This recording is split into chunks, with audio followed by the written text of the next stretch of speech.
Hello, welcome back to our second episode of the Off the Top radio show, podcast. Same thing.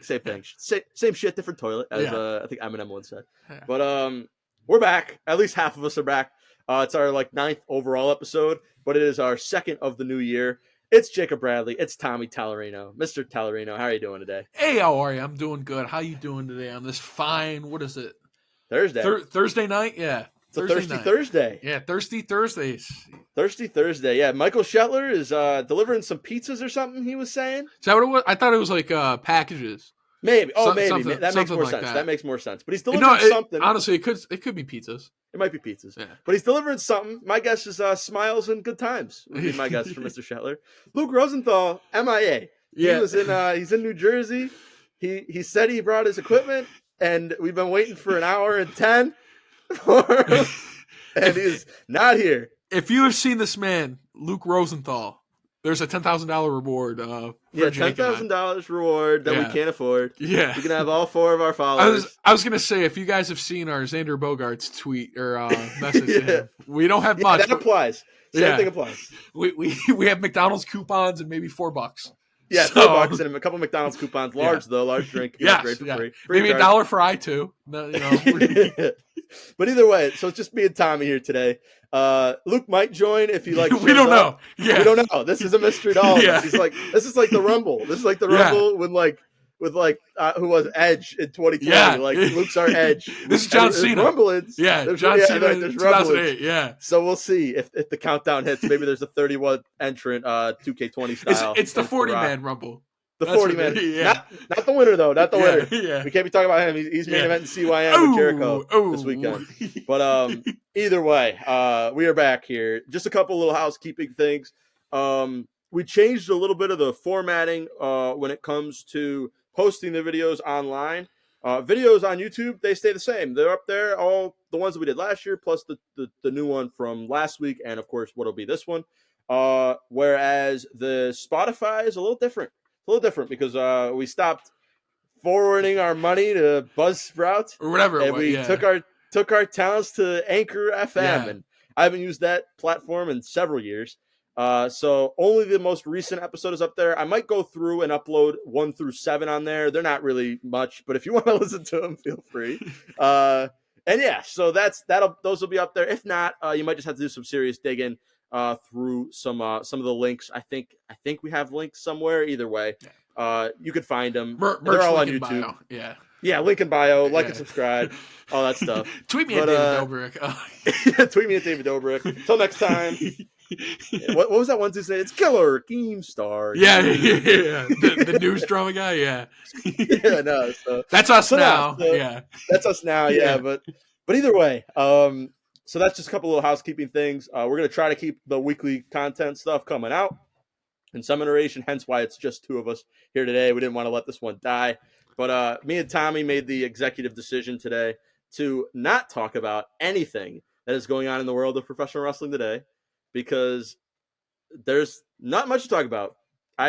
Luke would want to talk about Jinder. Luke's not here, so he loses his Jinder talking about, because it might be the one week where we could talk about Jinder and have something interesting to say, but Luke Rosenthal's not here, and that's his fault. I was going to say, wait, about Jinder. Jake, I don't know if you looked at your phone. We do have an update on Luke. Oh, we do? Yeah.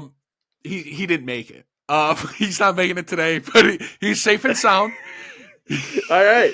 But we hope, Luke, everything goes well. Yeah, there's oh my goodness, this is a whole paragraph here. Hold up.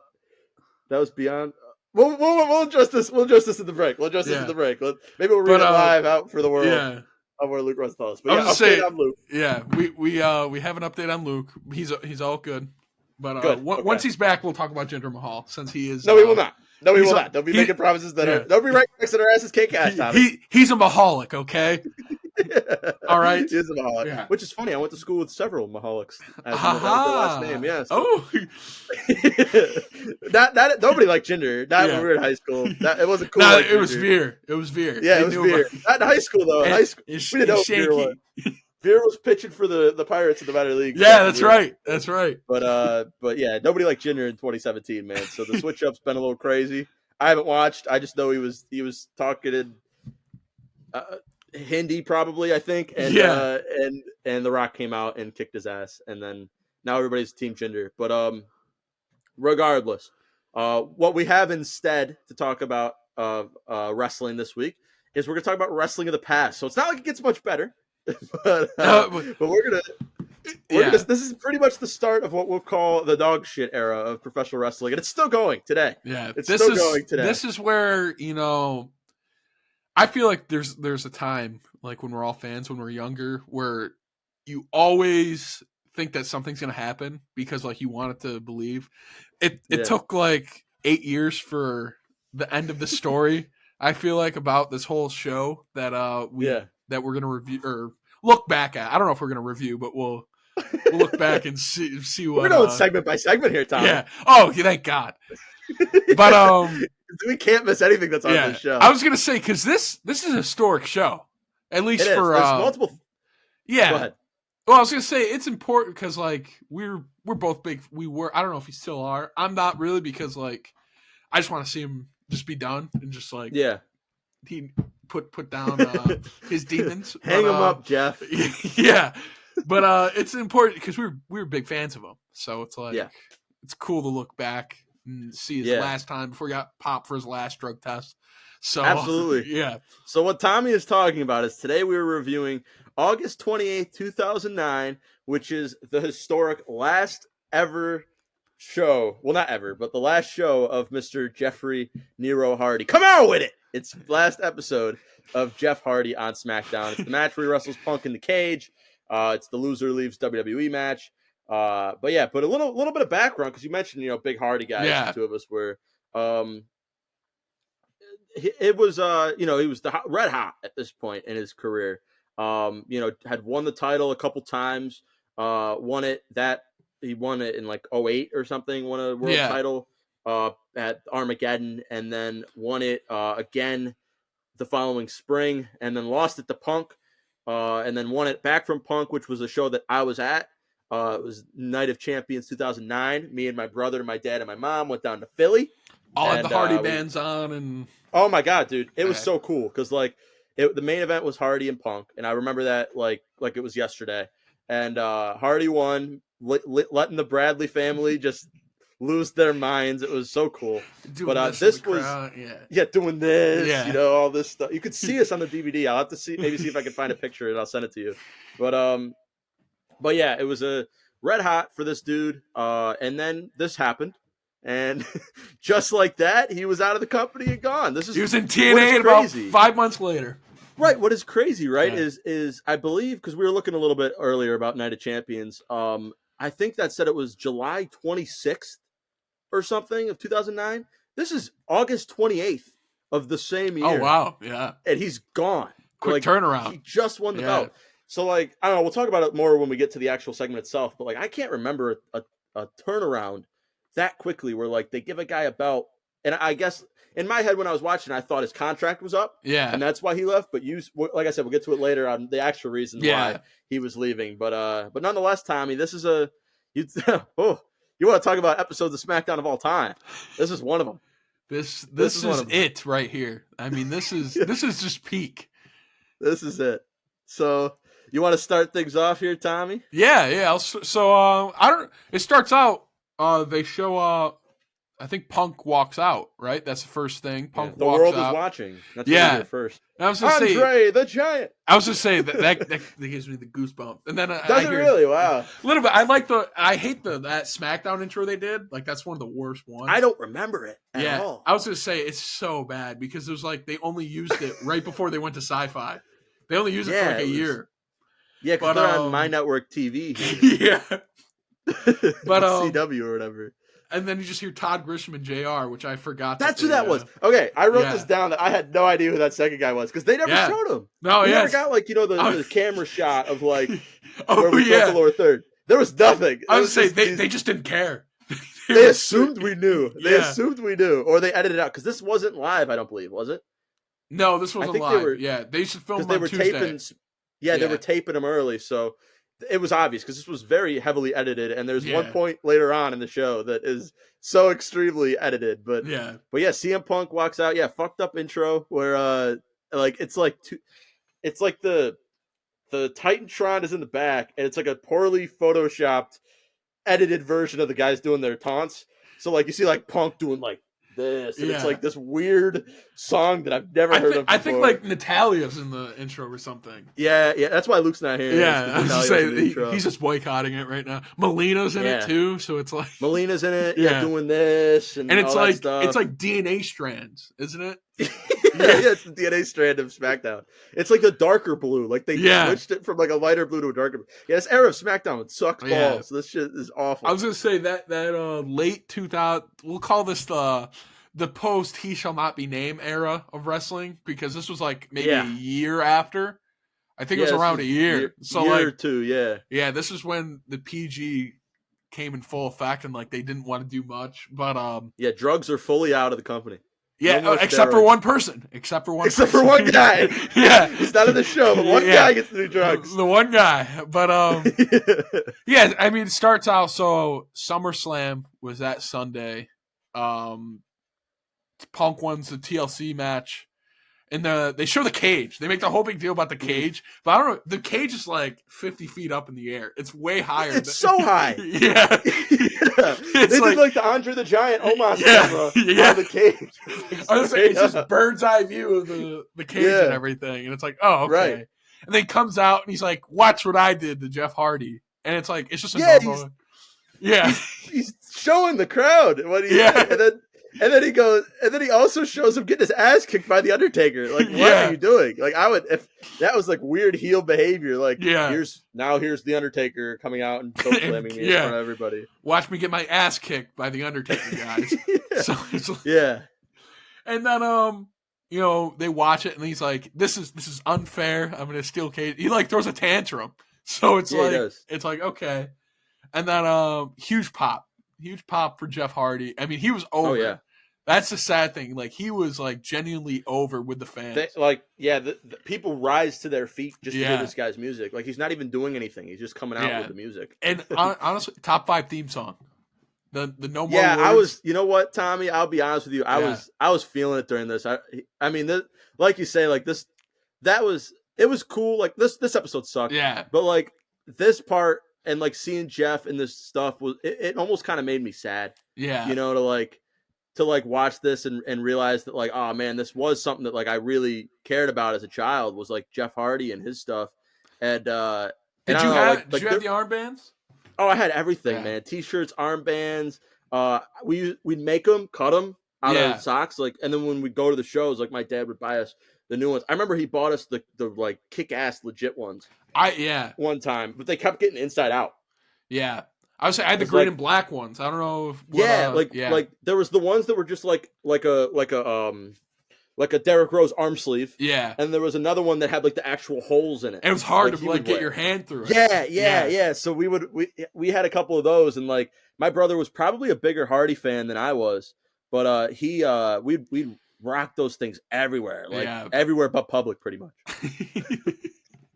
Well, I was gonna say this is making me sad though. This was making me sad. But he comes out and basically just talk about how they're gonna have a steel cage match. And well, Tommy, he says exactly. He goes, "You want to talk about 3 words? That's what I was about to say. Yeah, okay, I want to talk about 3 words. Yeah, steel cage match. Huge pop. The crowd goes ballistic." Pop. Dude, as much as I love this dude, horrible promo, all time. Bad talker on the mic. Well, like watching that back, I was thinking like, I don't think Jeff Hardy's ever had like a great promo. Never. Like this is the closest you're gonna get. Yeah, I was gonna say. Like I remember. Do you remember the promo of him after the Undertaker beat him in the ladder match? Like way back. So on Raw, like in 2002, like it was like Biker Undertaker. After the match, Jeff gets on the mic. He's like, "I'm still standing. I'm standing."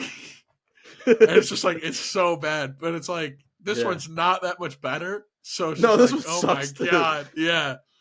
But Punk then calls him a drunk, which is funny. Yeah, I was gonna say, are you drunk? Yeah, I couldn't tell like if Punk was being serious or not. That's the thing. Like I think that was the best thing with this feud is like they actually do like have the two, like they're one's on one spectrum, the other one's on the other for like how they live, and it like I just find it funny because You ever see Hardy after he got released? The Is that? Are you gonna talk about the promo where it's the diner? Yeah. Yeah. Is that after? Okay. Yeah, I was gonna say cuts a promo up. Yeah, I was gonna say that was better than what he did that night. That was his best promo of all time. Yeah. And then there's that one right there is his best promo. Matt Hardy's eating pancakes like after he cuts it. Oh my god, all time stuff there. But nah, this both these dudes sucked back then, man. So fucking Punk.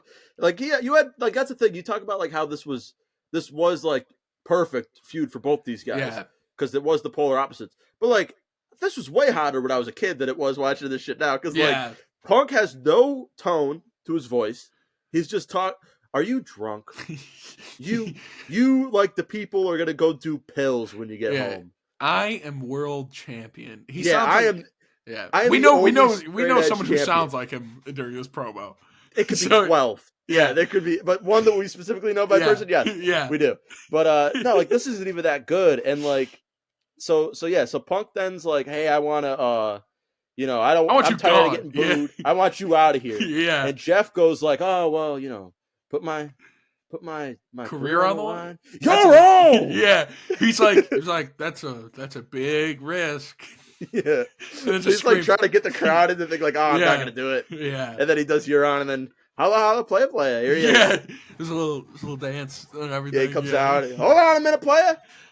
You will go 1-on-1. Yeah, he legit does it though. He like that's been the joke forever, and he legit does it. And this is actually what happens. They do a 1-on-1 match with the Undertaker. Yeah, but he introduces Breaking Point, which is I was gonna say which should have been the apropos of my wrestling career at that point, and as a fan, and this should have been the Breaking Point. I was gonna say if you haven't watched Breaking Point, don't. I mean, there's no reason. There's no reason to. Probably, which the sad thing is, that's a year with many shitty pay-per-views. You got Breaking Point. You got Fatal 4-Way. Was that later with Batista? No, the pay-per-view that's called Fatal 4-Way. Oh no, I think it's after. That's after. Okay. Yeah, you got to wait for that one. But there's Bragging Rights too, which is just like Survivor Series on steroids. And then there was one more. I don't think it was Over the Limit. There was one more. Over the Limit was around this time. Yeah, I think it was a year after. This is when they start getting rid of the name pay-per-views like Backlash and Unforgiven Judgment Day. And they start replacing them with Breaking Point and Bragging Rights and TLC, Hell in a Cell, TLC, and like Money in the Bank becomes a pay-per-view after this. So like this is kind of the start of like a weird downfall era of wrestling for a little bit. Extreme Rules and shit. And this is he introduces Breaking Point here. This is the first time the crowd's hearing it. It's only 2 weeks away too, which is weird. Yeah, to just I be was gonna say what the pay-per-view is 2 weeks before that because I was like, that's 3 weeks from SummerSlam to Breaking Point, because this was the first week after SummerSlam. Yeah, this is the first show after. So they're limping down to the ring too. These two. They're looking like they're looking like dogs just got by car. Yeah, it's just like all right now. It's like all right, just quit selling it. It's technically like 5 days. It's like they stop. I mean, they do a better sell job than somebody later on in the show. But yeah, you might know what I'm talking about. But either way, we move forward because that's the segment. Winner of this goes on to face the Undertaker in a submission match. All-time bad main event. All-time bad match. Yes. And but the Arizona Cardinals are here. That's right. I couldn't name a single player. I'm gonna be honest. Nope. I was looking for Kurt Warner or Larry Fitzgerald. I couldn't see either. I recognized one of them, but I didn't know the name, and I was like, "Wow." Well, I was like, "Those are typical football players from the early 2000s." There they are. The Cardinals. Yeah, they're here. And they keep promoting that this is the home of WrestleMania 26, which is Taker and Michaels. Yeah, it's Phoenix. Phoenix, yes, Phoenix, which is I actually like that Mania a lot. That's Punk with the Straight Edge Society. So I don't know when he gets the Straight Edge Society, but it's got to be soon. I would say I think it's right after he loses to Taker. Yeah, because in that match, right? There's Gallows and there's Serena Deeb, and is Joey Mercury with them yet? I think he's later. Okay, he might be later. I think he comes in after Mania. Okay. I would say Festus was Luke Gallows was still Festus, so he was biscuits and gravy. He was on drugs. Yeah. Or whatever they that's exactly what it is. Jesse was drugging him out crazy style. But so the Cardinals are here. Then we move to first match of the night. Tommy, what is it? It's a tag team, right? Yep. I couldn't remember the order. I thought I had the order messed up, but we got the Hart Dynasty. But I Yeah, mean, great. I don't know. Heels, which I don't I know don't what's remember worse, their haircut or their actual like gimmick. Because like Tyson Yeah. Kidd, that's like top 5, one of the worst haircuts I think I've It's ever in the seen in my game. life. It's in the video It game, his is. haircut. Yeah. Yeah. You can give yourself the Tyson Kidd video haircut in 2K23. He's just got But like yeah. it's like the little bangs. That's it. Yeah, like the Everything little else is spike. shaved. Yeah. Yeah. But And then we got Davey Boy amazing. Smith. Yeah, amazing tag team though on the other side. We have Yep. John Morrison and Matt Hardy, who looks like he ate Matt Hardy. I was gonna say it's Fat Matt Hardy. Yeah, let's say it's Fat Hardy. This Matt Hardy sucks ass, man. Yeah, I was just saying he's wearing those blue, like the blue tights. Yeah, it's the worst version. They're like of Matt Hardy, it's like man. a key. The design of it's like he's got like a key on it and everything. So it's this is the downfall of Matt until he becomes broken Matt Hardy. Like that's the only until he was through TNA with the dreadlocks or whatever he had going on. Oh my god, yeah. To the Matt Hardy doesn't die or whatever that shit was. To him being broken. This was he's on a 7-year shitter. He goes into the match. I don't know if you know it. He like does like a Mr. Miyagi. He's like trying to grapple with Tyson Kidd, and he's like this. He's like his hands are so close together, and it's like, what are you doing? Yeah. It's like I've never seen a defense position like that. And how is he a babyface? Didn't he just like kill his brother's dog? So I think I could be wrong, but I think at some point he helps Jeff Hardy like beat up CM Punk one week, and then like they're like, oh yeah, they're brothers again. Because like we'll talk about it later, but like he pops back up in the show later, and it's like he does. It's like why is this happening? Like what is this? Yeah, they just fought at that year's WrestleMania. Yeah, like, I was say it's like 6. Before. Yeah, I was gonna say it's not that long ago where they did the stretcher match and then like the I Quit match. The I Quit match, like this era of Matt Hardy's ass, man. Like this is when he was falling over the top rope. I don't know. If he was training Justin Gabriel. That's like years from now. That's not even close. Yeah. He's got a long road ahead of him outside of long road of dog shit ahead of him. But Natalia's here. Yay. Yeah. Yep. Yeah. This match was very quick. This was probably maybe I guess maybe not counting the main, this is the best match in the show. Not really saying much, but I was just saying it was there. It was probably the most I expected from a match. I'm not gonna lie. Yeah, when I saw this combination of dudes walk down to the ring, I almost texted you guys and said, I'll watch something else. Because like I was fully expecting this to be like 15 minutes. This was maybe 3. Yeah. I was gonna say this is because what I didn't realize was that D.H. Smith cannot wrestle at this point in his career. He is horrible. Yeah, I was gonna say he still like is very green. So like he is real bad here. He can't even do like a cross body or like just a regular body slam. So it's like he comes in, he does the hot tag, they kick his ass, and then the next I was gonna say they like try to work around him. Like that's how training he has. No, but he was pretty bad, but they end up winning Morrison and Hardy, and I forget how they win.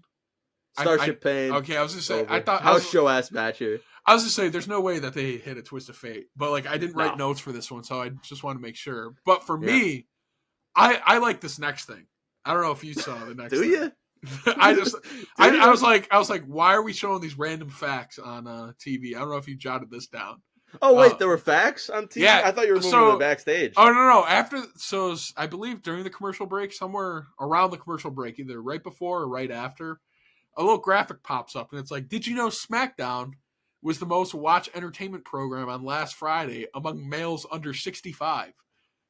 and it's like Nielsen report, then very little font on the bottom. So it's like, man. Okay. I was like, they used to show that all the time. It would always be like the second most weekly episodic running television behind The Simpsons. It's like every week. The most viewed topic on Tout. So it's like stuff like that. Yeah, no, this is they should go back to doing this. That would piss so many people on the internet off. Now. Oh, I know. If they were like, I was gonna say we had a 2.5, Dynamite had a 407,000. Yeah. that would piss so many people off if they did that, man. I was gonna say, I didn't even catch that. I was like, why 65? Like what's because they don't have the stat doesn't happen if it's under 45 or under 28. I was it's not happening. It's like that is such a weird age for like a television rating. Yeah, imagine like your grandparents. Hey, we gotta watch this. We gotta watch this Matt Hardy match. Let's turn on the CW. Yeah. I was gonna say turn on my TV. Yeah. They see this young whippersnapper doing flips off the cage. Yeah, he does too many drugs. I'm not watching this anymore. Yeah, look at that. It's just a weird Jezebel backstage. Yeah, well, here she is. There's two of them now coming backstage. You got Melina and Maria. I was gonna say I don't remember this at all. Like, nope. I remember Dolph Ziggler like early on, like feuding with Rey Mysterio. But I was like, I don't remember. I remember him going up to people and going, "Hi, my name's Dolph Ziggler," and then getting his ass beat for a while after. Like I remember that. Yeah, I remember when he had brown hair. He had like brown hair. Remember when he was Kerwin White's caddy? Yeah, I was just saying. Epic gimmick guy too. Epic gimmick. Now he's in New Japan. Yeah, which is I think he'll do good, but I don't know. That'll be fine. This version is way better. I'm not gonna lie. You think so? Where he's talking about who is Maria and Melina. Yeah, so apparently Maria is dating Melina. Nope. Nope. Nope. Maria is dating Dolph Ziggler. Yeah. And there must have been something on SummerSlam, Tommy, that there was Dolph with another girl. To be honest, I don't think they would have put that on pay-per-view. I really don't. You don't think so? I think they would. At this point in the honestly, life of WWE.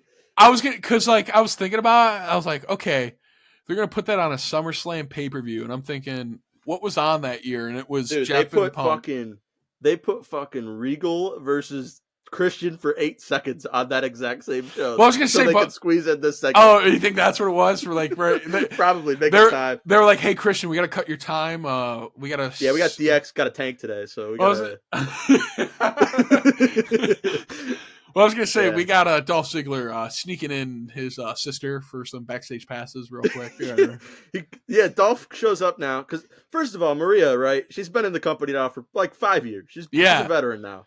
This is all she's ever done in the entire WWE is just date some dude. Like she had Cena, she had Batista, she had Punk, she had Santino. She was dating everybody, and they were all cheating on her every single time. So you got to wonder sometimes, Maria, who's the fault? Is it Ziggler or is it you? Maybe Ziggler comes problem. Ziggler comes in chewing gum, Ken Kennedy style, slick back hair and everything too. Slick back hair. Hey, Maria, what's up? And she says, "I saw you leaving with a girl yesterday at the SummerSlam." And he says, "Oh, you mean you know her? That's Kristen." And she goes, "Oh." And he goes, "My sister." And that's it. Yeah. That's the segment. And then they just walk away. Then they kiss and they walk away. But, so this doesn't, like, I thought this was going to be an angle. I don't think it is. It's not. Yeah. It's not. This is just a segment. Because I was like, man, who's Kristen? I was like, what was, because like Alicia Fox did some weird things the first like year of her career. Like she was like Edge's, like, she was with she had an affair with Edge with Vicky Guerrero or something. Well, I was going to say, she wasn't Teddy Long's wife, where he has the heart attack on stage, but she was around that. Yeah. Wow.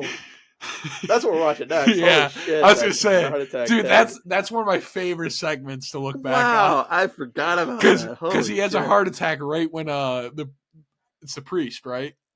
He's like, do you say I do? And he's like, and then he just falls over. That is nuts. Wow. Yeah, she's somewhere related in that storyline, but no, she's definitely not Dolph Ziggler's sister. For a while. Didn't somebody stalk Melina? Like was like a crazy fan? It might have been a true life story, depending on. This is real. Yeah, I was gonna say that one actually might be real. Yeah, no, all these women got stalked back then by Jerry the King Lawler. But yeah, this was a nothing segment. And then Tommy, we cut back to the arena, right? Yeah. And there's some, I'm like, who? I'm usually good with theme musics, right? Like I know theme musics, and they're playing some song. I'm like, who in the fuck is this? Because like I don't recognize this at all, and I know 2009 had some shitty ass characters. Yeah. Like I know they had some bad dudes, and I'm like, I don't recognize this at all. Like I was hoping like we get like a weird like when I picked this episode I was hoping like this would be like Kazarni's episode as well, like one of the two he was on, or like we get that dude that called out the Undertaker one time and then never got seen again. Yep. Like we get something like that. We didn't. Instead we get Drew McIntyre in the ring. A thin Drew McIntyre. Yeah. Beardless Drew McIntyre. He's about 15 here. I was just saying he's got. It's kind of like it's not blonde, but it's like it's very light hair compared to now. It doesn't look like him at all. Yeah, I mean it is him. I was saying it really doesn't look like him. He's on PEDs. It has to be. Yeah, he ate some of that. He hit the gym after this. He was hanging out with Orton after this. But, I was gonna say he was with the. You ever see the Trend Twins on? You ever see that? Yeah, that's who he worked out with. He's hanging out with the Trend Twins. Yeah, I was saying if what happens next would make a lot more sense if he was hanging out with people like the Trend Twins. Yeah, because so R-Truth comes out now, banger, and he's doing this whole thing, same shtick he's got 15 years later. He's doing it now, and this is very early R-Truth as well. I don't think he's been around long either. No, yeah, and he like back long because he was back in like early 2000s with Road Dogg and stuff, but now he's back. He's doing his whole shtick, and like I say, I don't know anything that's going on the show. So I'm assuming like we're just gonna get a Drew McIntyre and R-Truth match because you were mistaken. This is basically just superstars. Yeah, and he goes to get in the ring. He's doing his thing, and Drew kicks the fucking I was gonna shit out of say, this guy. Man, he kicked the hell out of him in the head. Yeah, I think he hit the mic when they showed the replay. Like he just kicked the mic, and that's why it made such a loud noise. But oh my god! Well, I was gonna say the first time they didn't cut it like right when like the angle's off when he actually kicks him. So like you just see the kick, but then you see R-Truth just flop backwards. Like he just goes limp. He legit kicked him. It's like, oh, okay. Yeah. And then Drew it's just a beatdown. Drew kicks the shit out of him. He hits him with the double underhook DDT, which is later called what? Is it the Future Shock? Future Shock, yeah. The Future Shock. Is that what they call it now? That. No, they just call it because this is Drew's like first. No, is that what they call it? Like present is Future Shock? I think so. I think so. Yeah. But yeah, because like I was curious. I'm like, this is real early Drew. Yeah, not a name for it yet. Yeah, right. That's what made me think. Like this must be his first or second time on TV because there's not a name for his move yet. And he grabs the mic and he says, "My name is Drew McIntyre, and the party is over." And then he leaves. He just walks out, stern face too. Better promo than Jeff Hardy. I was gonna say one sentence. That's all it took. This is the best promo on the show. Nobody on the show knows how to cut a promo, and he's the best one. And so you say this is after the future of the WWE thing that Vince McMahon gives him? Yeah, I think so. Okay. Because I feel like it'd be kind of dumb because if they do that first and then Vince McMahon like comes out and says it. So I think they did that because they were talking about him like when R-Truth was doing his entrance and everything. Yeah, like we were supposed to know who this was. Yeah, I was gonna say so they must have did it last week or something. Okay, or the week because he rides a pretty high ship for the next 6 months. Like he's the IC champ. Yeah, I was just saying. I mean, he's got some beat time. The Undertaker? Maybe he's got some time before 3MB. I know that. Yeah. Oh, yeah. But then he's also got some time in the middle where he's not doing anything. Yeah, he's just in catering, not teaming with Cody Rhodes or whatever. But so Drew's here. He kicks R-Truth and he kicks his ass. Real quick, Tommy, before we move on to the next segment, I got to grab my charger for my computer. Yeah, you're good. So just give me you're like good. 2 seconds here. All good.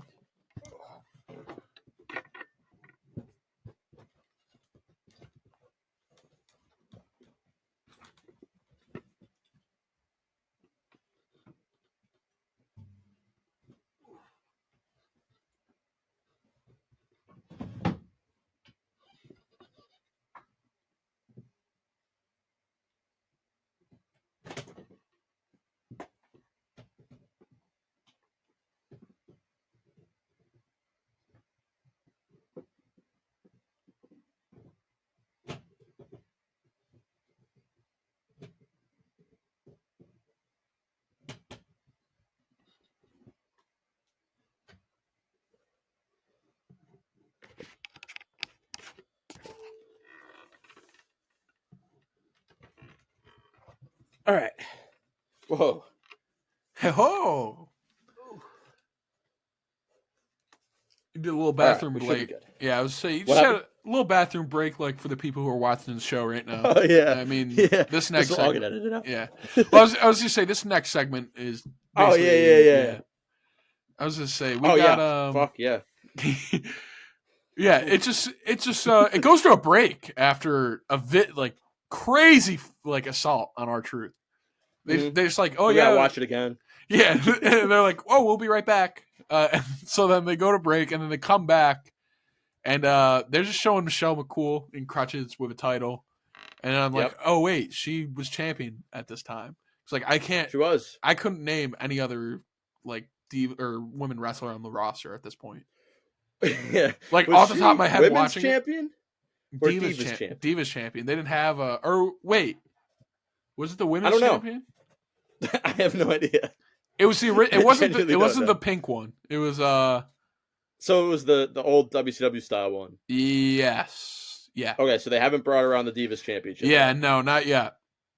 I mean, this is probably one of the biggest reasons why they ended up bringing that championship around. There's people right on Twitter that love this era of women's wrestling. Dude, this awful. Is hot dog shit. This is bad. So we also get another debut here, Tommy, and it's the debut of LayCool. Yes. Which is Michelle McCool and Layla, because Michelle McCool cuts a promo about how Melina attacked her, and here comes Layla. She's gonna wrestle you tonight. And this is the logic, right? That I don't understand about this. So like you say, I can't name anybody on the women's roster either, outside of maybe Beth Phoenix was probably, and Natalya, who's not on this match. But you've got Melina, right? And you go, okay, I've been given by General Manager Teddy Long the option to pick anybody on the roster to wrestle Melina tonight. Now, you either pick the biggest one that's going to kick her ass the most, or you pick 12 of them. Yeah. like you say, handicap match. Yeah. She picks Layla L, who is fresh off the Diva search, can't wrestle, and is maybe half the size of Michelle McCool. You could not have picked anybody worse than Layla here in this match. This match is 2 minutes too, right? Yeah, so Melina 2 minutes too hurts much. herself. Yeah. She hurts herself doing a flip or something. Yeah. And then we get the craziest limb work of all time from Layla, because so what it looked like was that she hurt her ankle. Yeah. And I got worked by it, I won't lie, because I'm like, oh man, tell me she got hurt. She's had ankle injuries before, mid-match. Right, I'm like, tell me she just blew out her ankle and this is gonna get a million times worse than it already does. So she hurts her ankle. Layla then goes to the ropes and puts her leg up on the bottom rope and proceeds to throw her entire side of her body onto her knee, not even her ankle. And then she takes the leg and hits a bulldog on the leg. Oh, she's got leg DDT 12 or something from But it's the back. It's backwards. It's my the right God. leg. She just bulldogs the leg into the ground, and then Melina gets up and hits her finish and wins. It's like, what was the point in any of this? And it stops selling the leg. It's over. No more leg. Yeah, her leg's fine. It's like, it was just a quick little pain. Yeah. JR even goes, that was abrupt. You could tell he wanted to be done, right? Around this time, he was like, please get me off this show. Yeah, he's with Matt Stryker. He doesn't like this dude. He had Matt Stryker, Mick Foley, Todd Grisham. I think Taz was one of his partners too at one point. Yeah, Taz, because there's that when they do the Halloween show. Yeah, and they're dressed like I forgot about a sailor. That. Yeah, no, it's really good. But yeah, this sucked.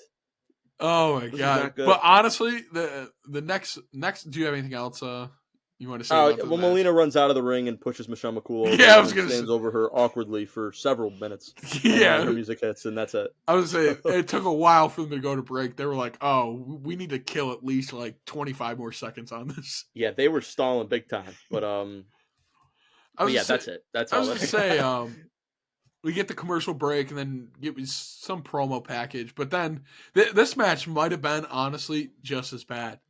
With this sucked too. Rey Mysterio, it's probably what you think for Rey Mysterio and Kane for like Yeah. what their match looks like, but it was just slow. Rey Mysterio had little offense, but the best part is it comes like after the match. Yeah, so the match, Ray has like a crazy long entrance to it. Yeah. 'Cause it felt like it went on forever. And then they just throw out, like, I'm like, oh, who's Ray facing? Like, this, this could be cool. Like, maybe he's, who's he wrestling? Yeah. And they just throw in Kane. Oh, he's wrestling Kane. I'm like, that's a pretty big match, I feel, to just throw on a random SmackDown. We get the worst Kane theme of all time. He doesn't even come out to the Flame Slow Returns Chemical, or whatever that song is. Slow Chemical, yeah. He doesn't even come out to that. They talk about what both these guys did at SummerSlam. And Dolph Ziggler wrestled Rey Mysterio for the belt, and Rey Mysterio survived somehow. And then the Great Khali lost to Kane at the show. Yes. So I thought, and I wrote that down going, oh man, that must have sucked. That's a big loss. That's a big loss. For the fans. That must have been a terrible match. Yeah. Like, we got Christian and Regal on the show going 8 seconds, and we also have Kane and the Great Khali. Could you imagine going paying 8 a seconds. ticket for that show? I can't. Like you're saying, Can you imagine paying $60 to watch it at home? Yeah, that's true. I mean, we probably did as a family. I was just saying, I know that I didn't pay for this pay-per-view. I watched this. I was just saying, I think I watched it after the fact, but I was yeah, well, this is I think this is when my dad used to buy I think this is when he stopped buying them, like somewhere around. Yeah, I wonder why. Why. But yeah, so I don't know if you noticed, but Ray like fakes the I don't know what the limb work was here, but was he doing his midway kicks? through the match? Yeah, Kane starts just spooning Rey Mysterio on the ground. Like he just like no game plan. Like near the far side Kane, of the ring. ring. Slow it down, man. Rest hold. And he didn't know what to do. Yeah. So he threw him in like a gator roll bear hug and just laid on him. For a good I was going to say, it's like the setup to like Viscera's but the setup to Viscera's anal destruction. Yeah. It's the setup, and he just didn't finish it. Yeah. But then Ray makes his comeback. He tries to go for the 619, and there's a dude in the front row that must have paid a ticket to do the 619 because he would like every time he faked it, he's jumping up. Yeah. It's like, dude, man, come on. He's doing it to Kane. He's like, never relax. seen one before. He's like, what's going on here? Never seen one. Yeah. And he didn't see one tonight. Because no, he did not. Because they wind up outside the ring, and Kane has him in like a world's strongest slam thing.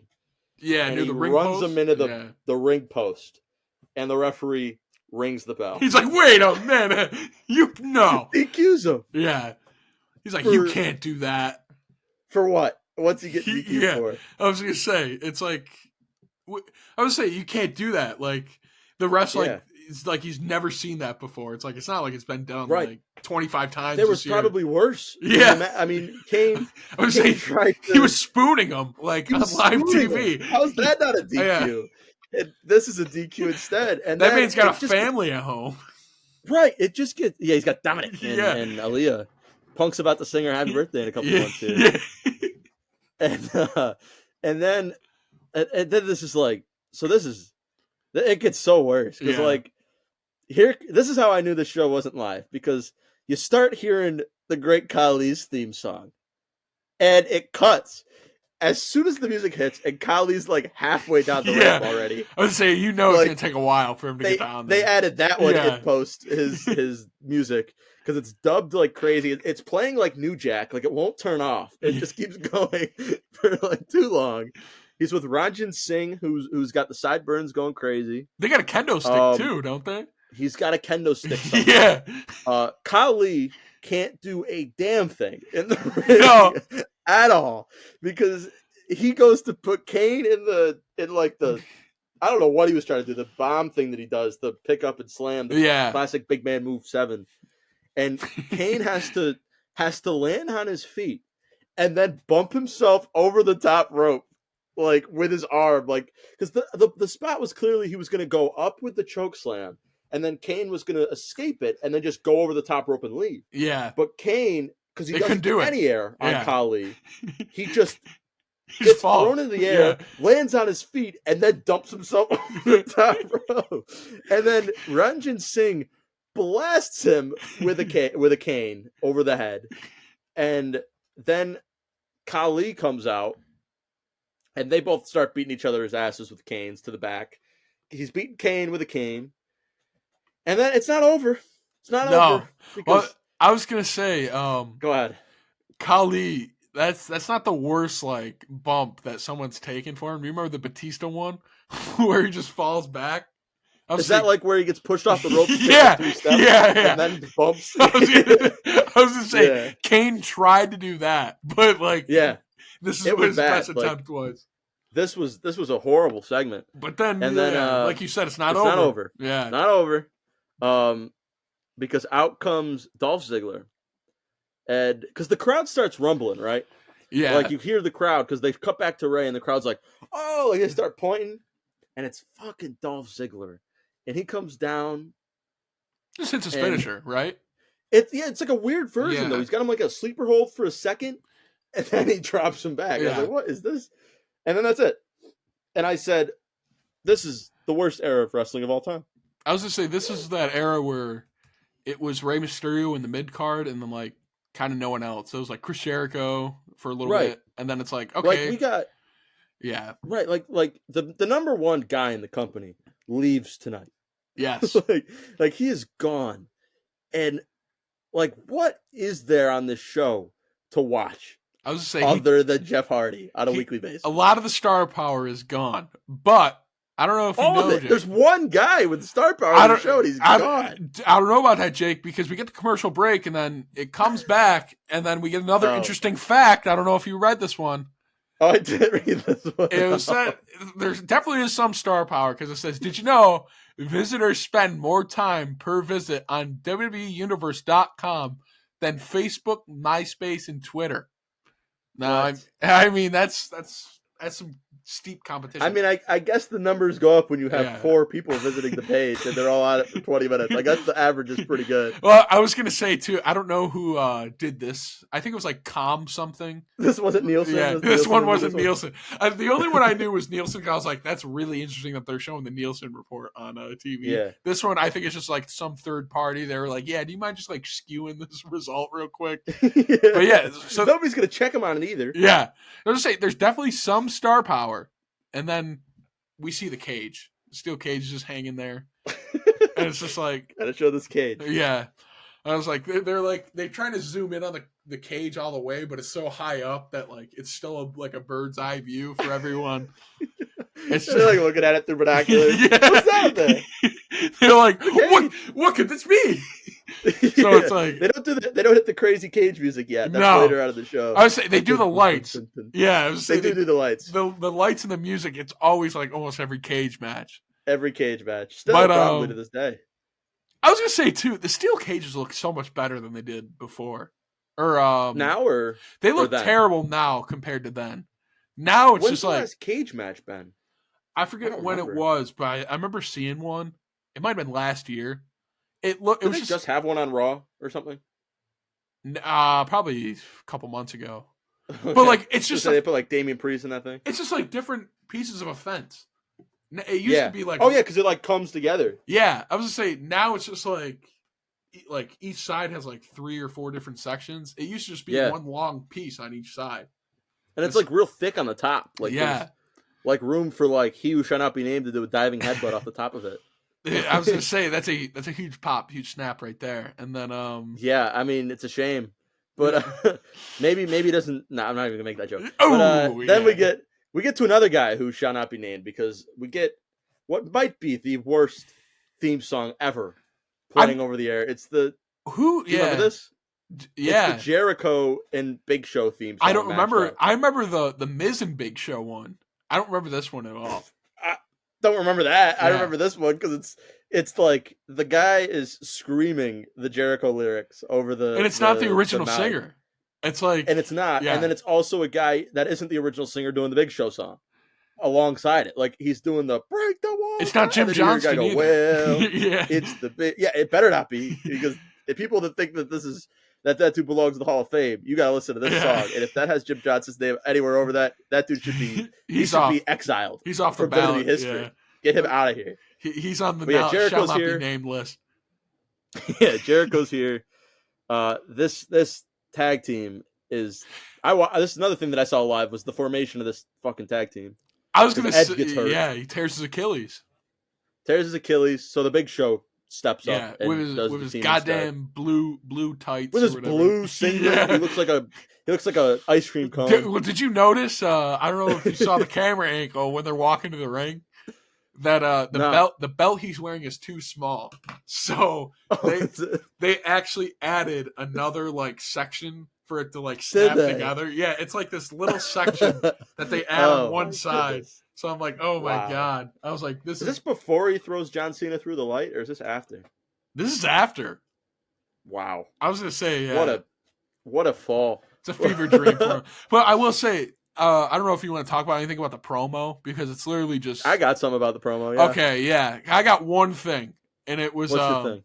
I was gonna say, I was like, I've never seen something as badass though for like Big Show than Chris Jericho holding the microphone behind him, and like holding it for Big Show to speak because like Jericho's just like a little bit in front of him, but he's like, "What do you have to say, Big Show?" But he's like holding it up so high where it's like, yeah, that is true. But he immediately loses the badassery. Yeah, by just going unified tag team sweating champions. Yeah. What is this promo? Like it made no sense. Jericho goes out about something for it is because this is like listen, this is the Jericho I remember. All right, I don't remember the Y2J, rock and roll guy or Y2J or anything he did in WCW, and that's why people think he's the GOAT. People also think this version of Jericho is the GOAT. This dude sucks. This is horrible. This is like the slow, like methodical, like wearing suits, and he's talking like this, and this is the promo that I'm gonna. It's like what in short hair, Jericho? Like this was horrible. And then to hand the mic up to Big Show and have the Big Show just say "Unified Tag Team Champions," like that's his punchline. Like that's what his hero's gonna say. Well, this is the best you could come up with. I was gonna say too. I guess they're getting in a feud with Mark Henry and MVP, but I don't even care about them. Right. I care about what a thrown together team. Floyd Mayweather and his watch. You see that watch? Yeah, Floyd Mayweather was here. I didn't see the watch. But the watch. There. Oh my god, it was the funniest thing. He had the watch on. I don't know what type of watch it was, but there was $100 bill like in between his skin and the watch. Yeah. So I'm like, why is there just $100 bills just chilling there?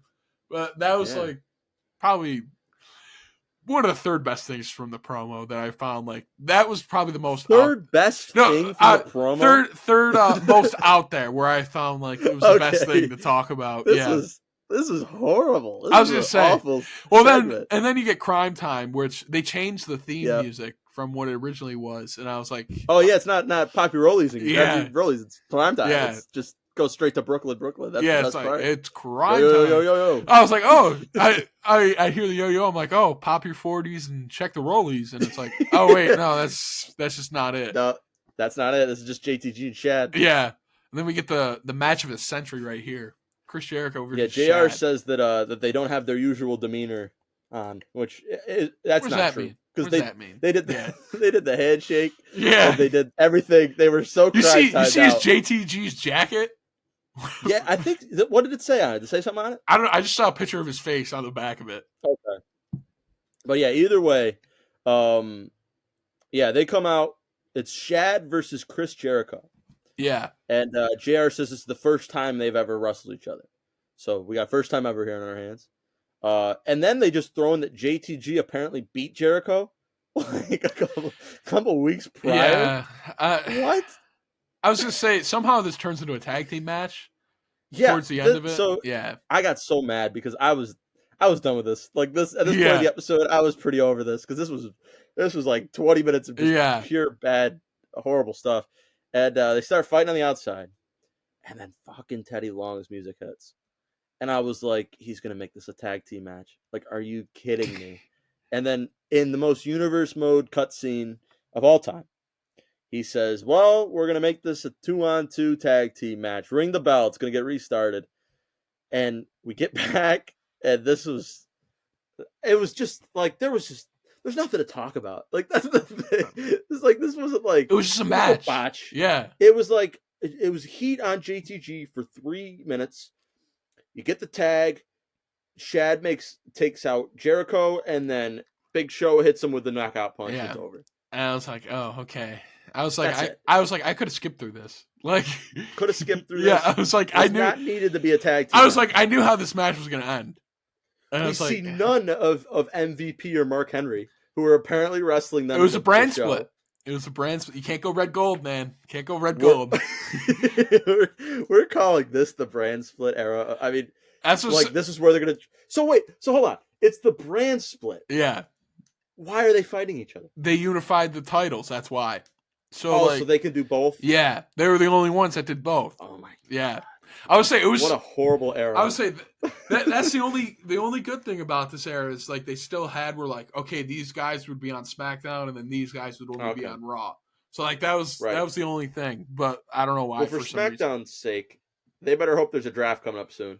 There is because there is. Okay, yeah. Good. I was gonna say because this show's horrible. Another fun fact, by the way, here, Tommy, and you mentioned it because they show the WrestleMania thing again because they show the arena again.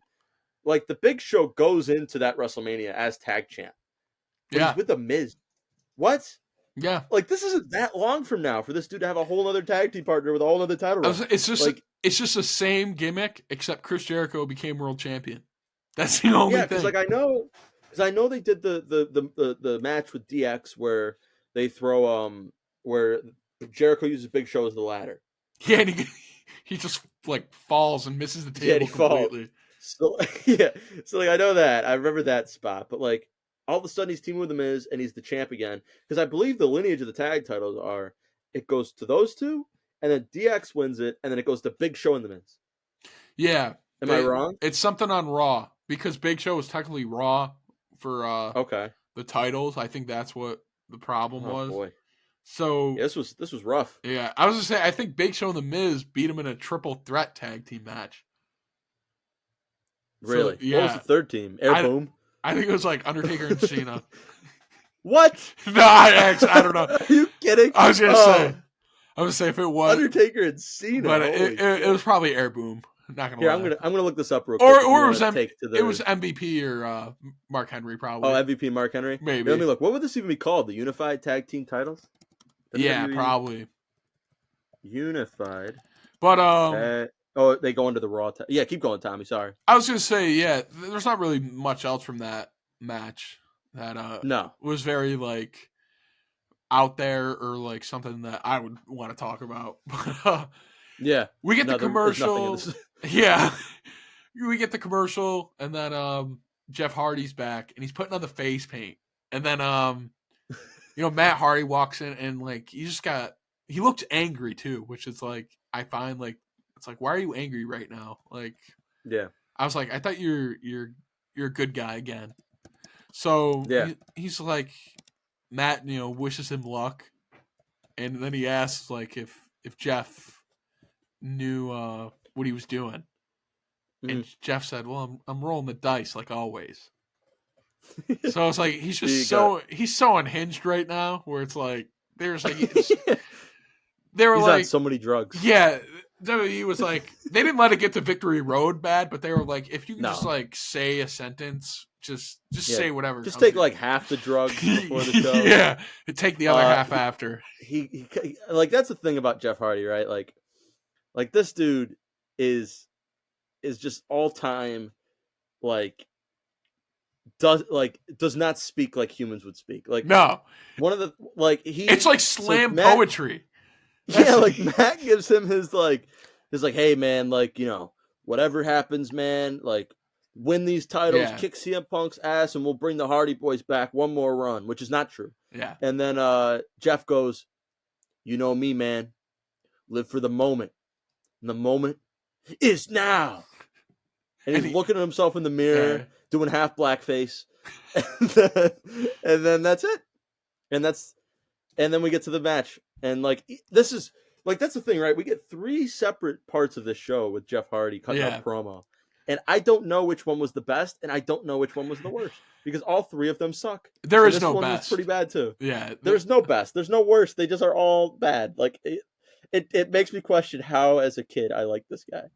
It was the face paint. That's what it was. It was the face paint. It was the cool moves. Well, the music. I was gonna say that's peak face paint right there. I hate the one. Oh yeah. The one that he does now and like later in WWE, that one I'm not a fan of. This one, it's more like war paint, I feel like. Is this when he starts doing the eyes? Like around the time he starts doing the eyes? I was saying he doesn't do the eyes until like TNA. When he does the eyes, I'm like, all right, this is a little too out there. Because then he starts walking around like this, like a zombie. Yeah, and it's like you maybe be zombie from all the somas you're on right now. So like, I feel like I had the somas. I had the third team, by the way, in that match. Who was it? CM Punk and Luke Gallows. Oh, okay. All right. So that's star-studded. Sure. 4 of the 6. Yeah. Minus the Miz and minus minus Luke Gallows. All time overachieving guy, Luke Gallows. all-timers right there. 3 separate runs in the WWE that man's had. Hey, you just can't get away. He's always coming back. Who keeps giving this guy money? His beard keeps growing and growing every time. He's got a little dingleberry. But we get to the main event. We got CM Punk versus Jeff Hardy inside a steel cage. We get the music. We get the dun dun dun dun dun dun, and the little lights going on the cage. And here we go. It is career versus career. This is the funniest part of the whole show. Jeff Hardy comes out and does his entrance, and you see in the background CM Punk, who's running down to the ring, and he's hobbling because he's still hurt from Sunday. And he blasts him in the back of the head. JR is losing his mind. Like, get this guy out of here. What's he doing? Gotta get him in the ring. And I won't lie, I skipped a little bit of this match. Well, it's got 2 commercial breaks. That's how long it is. This is a long segment. Yeah, this is all they had of the show, and it's fair. But got a ton of time. They do a couple high spots. They do a superplex off the top. Yeah, it's a typical match. Like it. Yeah. The only spot was when we were talking before is that I was like, this is like, that didn't make sense. Is Jeff Hardy's like almost out and he's getting held on by the hair. So he's just, for some reason, just hanging on to like not even like the top of the cage, the sides of the cage. And it's, and his hands are lower than his head. Yeah. And JR's like, just fall, Jeff, fall. Yep. Fall, damn it, fall. Yeah. And it's like, that's the only time JR got into the show. At that moment, only time, and he's like, "Yeah." Only time I got into it too. Yeah.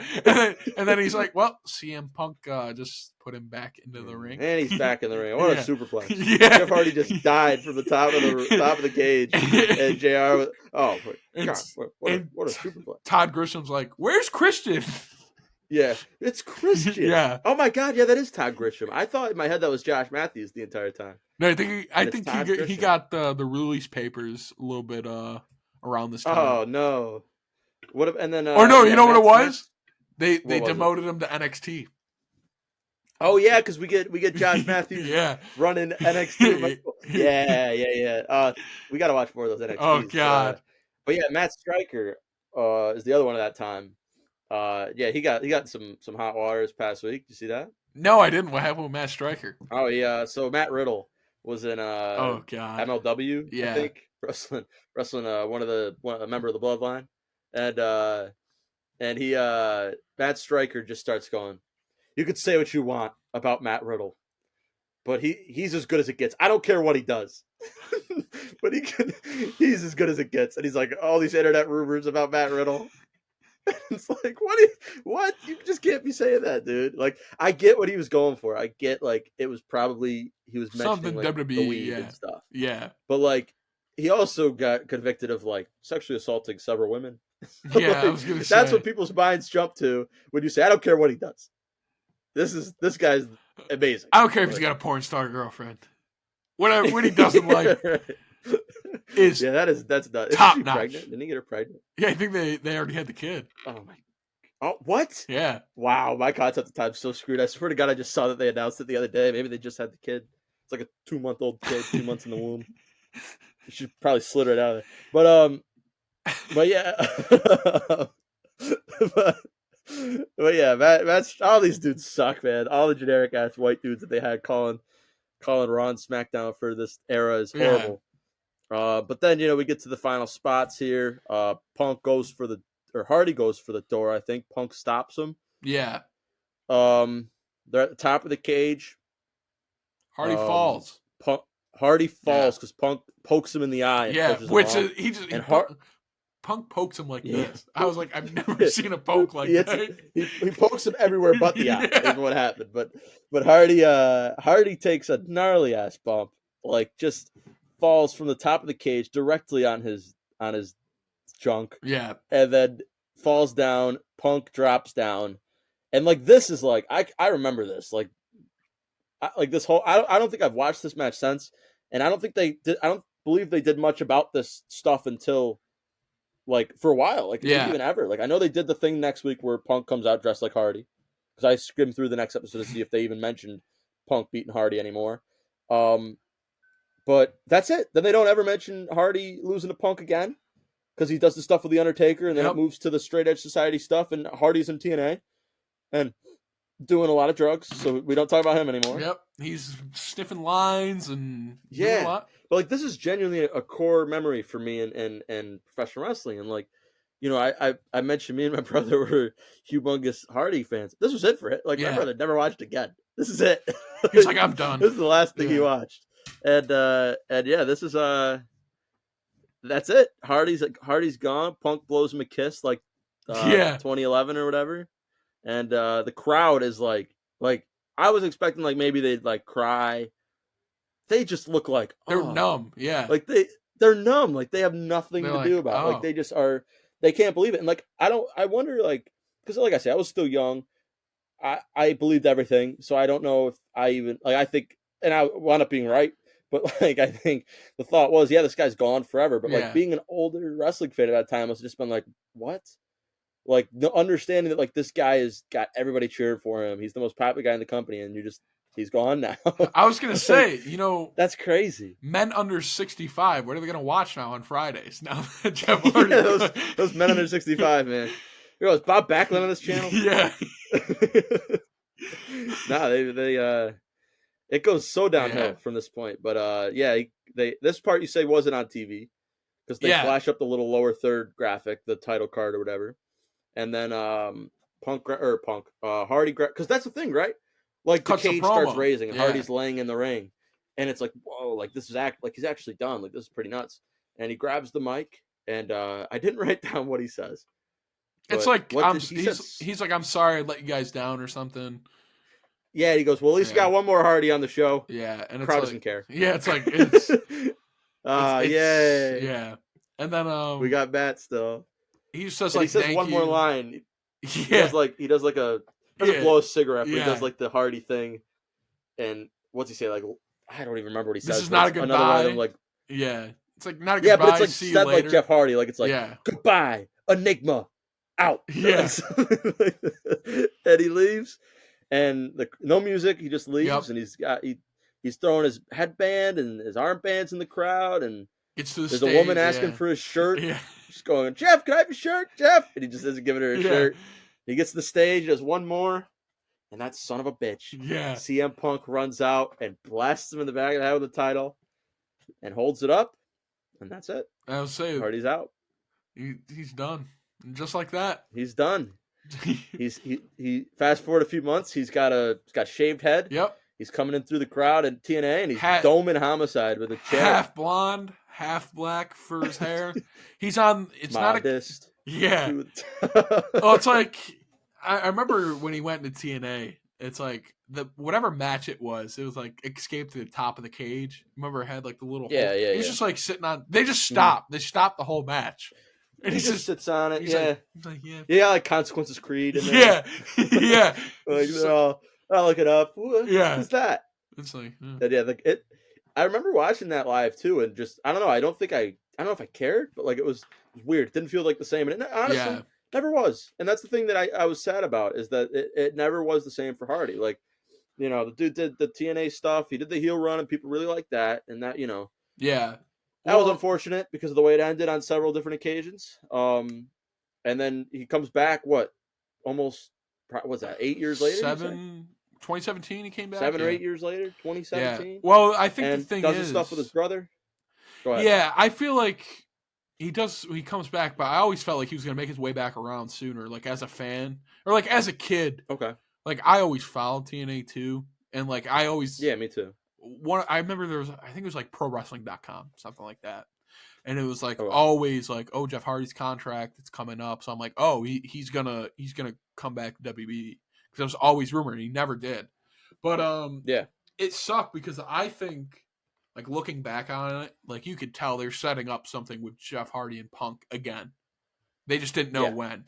But then it turns Right. out I think this was his third one he failed in like 3 years, maybe 2 Wow. years.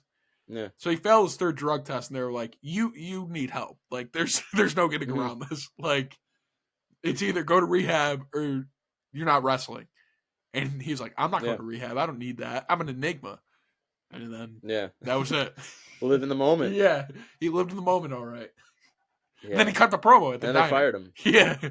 Yeah, then he cut the promo at the diner. But no, I mean, it is, I don't know, like, it's tough, right? Because when we're kids, we don't see that. Yeah. We don't see that we don't read the dirt sheets and see that, oh, Jeff Hardy's got drug issues, or he had another DWI, or his house burned down again, and his house burned down, and it's Matt Hardy's fault or whatever. Yeah. Like, you don't read the things about what is actually going on. So, he's gone, and this era's gone. Like, he leaves. There's nobody until maybe Dana Bryan that reaches that sort of popularity again. I was going to say, you got Cena, who's still over, but he's very much Super Cena at this point.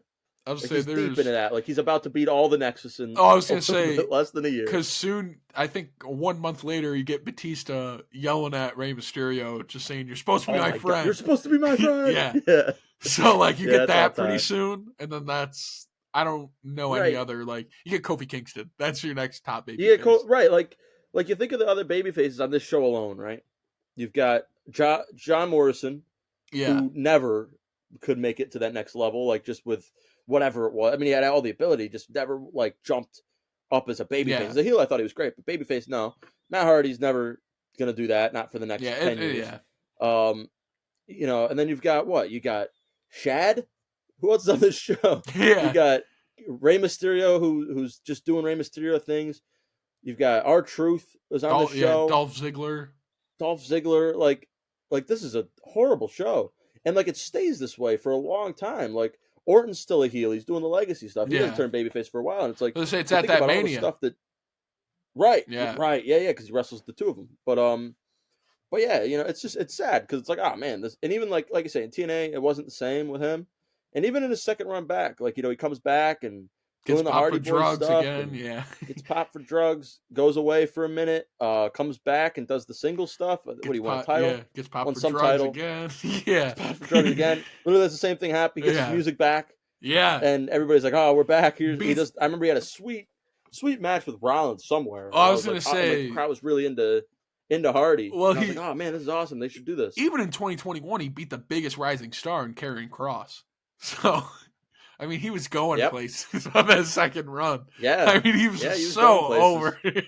He was going. It definitely wasn't. That was when he had the gimp stuff. Yeah, definitely wasn't like set up for failure. Right when he was like undefeated NXT champion, and Jeff Hardy gets his music back and beats him in a roll. Pretty awesome. In a roll up, not like a clean win, but in a roll up victory. No, first show back in front of the crowd. Yeah, but like it never hits that strides again, and then he goes to AEW and it's just kind of been downhill. So drugs. It's a shame. Yeah. It's a shame. Drugs, DWI, DUI. I don't know how that man has a license. I'm gonna be honest.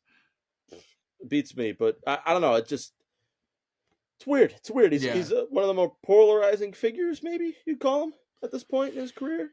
Yeah, because I feel like he was so likable from the aspect, like you were saying earlier, like the cool moves, the music, the paint, the face paint, and it's like he never got that title run. Every title reign was like either like a month, 10 minutes long, or a month. That was it. There's nothing like, I'm gonna hold it for a while, and nope. I mean, I remember reading a little while ago, he had more merch sales than John Cena at this point. Yeah, he was the top dude in the company, and it wasn't close. I mean, just talking. I mean, I was there at that show, like I say, the Jeff Hardy one. I mean, you watch that stuff back, there isn't, like, that place is in love with Jeff Hardy. Like, adults, kids, like, there was nobody nobody in the world was against this dude. And, like, you don't get that many times with wrestling, especially not in nowadays climate where, you'll have a guy, he'll be red hot, and everybody's like, yeah, this is the guy. And then there's always going to be a part of the crowd that doesn't like the guy or doesn't get him. Yeah. And those, like I say, those things come around with what? Daniel Bryan was one that everybody was like, yeah, we're on this guy. And that dude was white hot. And, that's it. That's really been it. And I don't know, to kind of see the fall from grace and know that this was genuinely the end of what was a really crazy run for this dude, crazy 6 months, and kind of knowing what happens next and how he never really got it back. I don't know. It's a little sad. It's a little sad. I mean, all his fault. Like, like it's all his fault, and not trying to glorify this dude by any means, but this dude was the coolest dude in the world. Maybe Punk was right. 6 months. Maybe Punk was maybe right. He was. Do you think he left too? Yeah, but that was like what, 4 years later or 5 years later? Yeah, from this like point? Yeah, like this just leads to like this is genuinely like it well, felt like I was watching this. I was just saying, you think he was shooting on those promos? I'm sure there's a little bit of truth. Yeah, I don't know if it was from him. I doubt it was from Punk. I don't think he'd be the type of dude. I mean, I don't know. I never met him. Yeah, he doesn't seem like the type of dude that would go around and be like, "You're drinking." Could you imagine? Like he doesn't seem like he'd be pretentious about that. Yeah, right. It just seems like he would be the type that like just doesn't do it himself and then just shuts up about it. But I wouldn't be surprised if because I think he was probably still getting a lot of his stuff written at this point. Yeah, Punk. I don't think he was getting a lot just going off the dome, but I'm sure a lot of this was like, hey, McMahon writing things in another promo, like, hey, talk about his drug addiction, like let's publicize this. They didn't. I mean, they've done some fucked up shit in the past. They had what's his name, the Road Warrior Hawk, be a drunk on TV and jump off the cage or whatever he did that one time. I think some of that was shoot though. Well, he wasn't drunk on TV. I know. They didn't have to make it a storyline. No, I know. Like they never shied away from going. Even they did it with Jeff Hardy 10 years later with Sheamus. Oh yeah, where they made him the piss drunk. test. Yeah, and he hit Elias with a car or whatever happened. So yeah, I forgot about that because like that a year later, wasn't it like a year later to the day or something? Yeah, it was. Like, he got into like an actual DUI. Yeah, but no, yeah. So it's just I don't know. It's a shame with this dude that he couldn't kind of stay out of his own way and I don't know. It's weird. It's a weird time. Weird time in wrestling. But this felt like very much. I guess so. But this very much felt like we're starting to go into this era of because, like, you think about it, Batista's not here long much after this either full time. Shawn Michaels has gone pretty close up to this. Yeah, his left eye already left the building like 5 years before that. We get Undertaker is done being a full time dude around this time as well. Yeah. He does part time. Triple H starts backing away a bit. Yeah, he's off the roids at this point. Yeah. Yeah. Oh, very much so. He stopped hanging out with Randy Orton. Yeah. But like we're really kind of ending this like era that I think a lot of people our age glorify and are like, man, what a great era the Ruthless Aggression thing was. And like, yeah, it certainly was, but like this is it. This is when it ends. Honestly, I think this is PG. This is PG era. Oh, it fully is, but this is like the last straggling bits of like, we still have some guys on the show. Yeah. Now it's like we're getting fucking Dolph Ziggler and Great Khali, like Drew McIntyre. And what are we getting on Raw? Yeah. Like what are we getting on Raw around this time? Probably a new guest general manager every week. Evan Bourne and Kofi Kingston. Air like this. Right, like this stuff starts getting real crappy. Schism could be a tag team at this point. And you know what? People probably would have looked back at it now and gone, I know, man, that Schism team. It's like it's wild to me, to look and see like Shetler, right? I'll throw Shetler out there because he's not here. Like he started watching like 3 years later because he is a little younger than the two of us. I think he's like a year or two younger, and so he started watching like I think he said he missed the 2010. Punk stuff. I think he said he missed the. Yeah, so like, how did he watch that and find any sort of redeeming value in it? I remember. How did we watch it and find any sort of redeeming value? I remember him saying he was a big Miz fan. Right, like I can see. Because I think really I like for someone who's just getting into it. Because remember he was champ at the time and everything. Yeah. So like he was on that hot streak with A-Rye and all them with the badass theme music. Santa my dad. So like that I get, but so it's like I don't know. People glorify this era of wrestling and are like, "This is when it was hot." Yeah, and like, man, do you watch it? Yeah, it's not hot. Like this is not when it was. It hasn't been hot in a long time. And maybe now. I guess you could make the argument for now. But like, I don't know, man. This was a boring episode. This is a Todd Grisham episode. Nothing. Right, it's Todd Grisham on commentary. Like there's nothing redeeming about this. And then you have your top dude in the company and he's gone. So I don't know. Very, very weird, very weird. But yet again, another episode of SmackDown, one of the episodes of all time. Yeah, I was gonna say this is. Around this time, I was watching Weekly again because, like, I think I stopped for a little bit, but I was watching Weekly when Randy Orton was saying to Rey Mysterio, like, Eddie's down there. So, like, you go from that. Now Rey Mysterio's, like, losing to Dolph Ziggler, so it's like, oh, okay. Right. Like, they're trying to push something over here, and they're trying to get people to the next level, but it's just not it. Like, they're not the guys, man. Like, they are not the dudes for this. I'm just saying. I don't know. It's weird how they present people, and they're like, this is Dolph Ziggler. This is our new star. Yeah. Like, it's not like the idea of, it's like, nope. We're going to tell a story with this guy. It's like, nope, this is who you're cheering for now. And it became that for a long time. And I don't know. It kind of, in many ways, is still like that, where it's like, this is the guy you're going to be cheering for now, and you're going to like it. But I think it's more... People, now with the internet... Yeah. Go ahead. It's more, though, that they have more talent now compared to what it was before. Totally. Yeah, these guys suck. Yeah. Like, they're not good wrestlers. Like, you got D.H. Smith. I was saying, I look at the roster now, and, like, some of them probably would be decent. But, like, if like, say you flopped them, like, if you had Great Khali in today, like, it would be... Stick out like a sore thumb. Dude, people think Omos is terrible. He's not that bad. Yeah, I was going to say, he's still, like, what, 3 years into wrestling? Like, when did he start wrestling? Yeah, 2020? Like, right, and he's also 7'5". Yeah.